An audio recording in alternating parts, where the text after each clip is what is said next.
Bonjour, nous allons parler aujourd'hui des forêts à béton.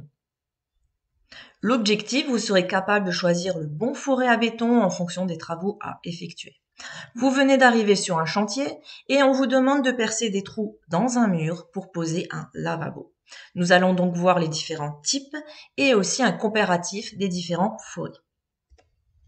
Le choix des forêts à béton. Les forêts au carbure de tungstène sont efficaces dans le béton, le granit, la brique silico-calcaire et les pierres naturelles. La différence de qualité entre deux forêts à béton se joue sur la qualité de la pointe du forêt et sur le nombre de taillants, 2, 3 ou 4. Pour une meilleure efficacité dans les matériaux les plus durs et dans le béton armé, une pointe de 4 taillons est en carbure massif et de rigueur. Les forêts d'entrée de gamme possèdent que 2 taillons. D'autres forêts de composition diverses comme le forêt diamant sont utiles dans le perçage du verre, carrelage, céramique, tuiles, etc.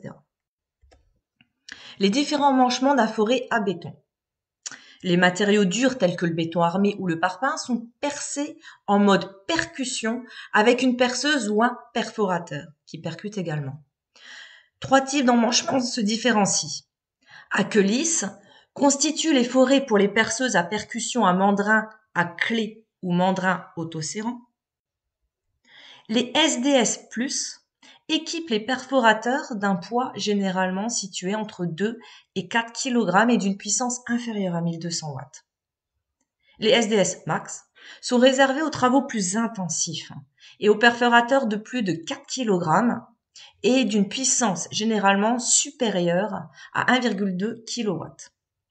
Les SDS, ce qui signifie que la queue de forêt est cannelée et qu'elle s'enclenche dans le mandrin en un clic. Cet emmanchement se trouve sur l'ensemble des perforateurs et perceuses de différentes marques. Les spécificités du forêt à béton. Les forêts à béton disposent également de différentes hélices, conçues pour une meilleure évacuation des poussières. Les 4 principaux types de géométrie de l'hélice sont double en L, standard, double en U pour une meilleure évacuation, le quadruple pour une meilleure stabilité et une géométrie turbo pour une meilleure évacuation. La géométrie de l'hélice d'un forêt de béton se conjugue avec la qualité de la pointe et le nombre de taillants. En fonction de ces 2 critères, l'hélice ne se choisit pas en soi puisqu'elle est complémentaire. En conclusion, pour choisir un forêt béton, il faut tenir compte de sa structure en fonction des travaux, de la perceuse à utiliser en fonction de ses emmanchements, en mode percussion et aussi au nombre des taillants. Merci pour votre écoute, je reste disponible pour votre complément d'information.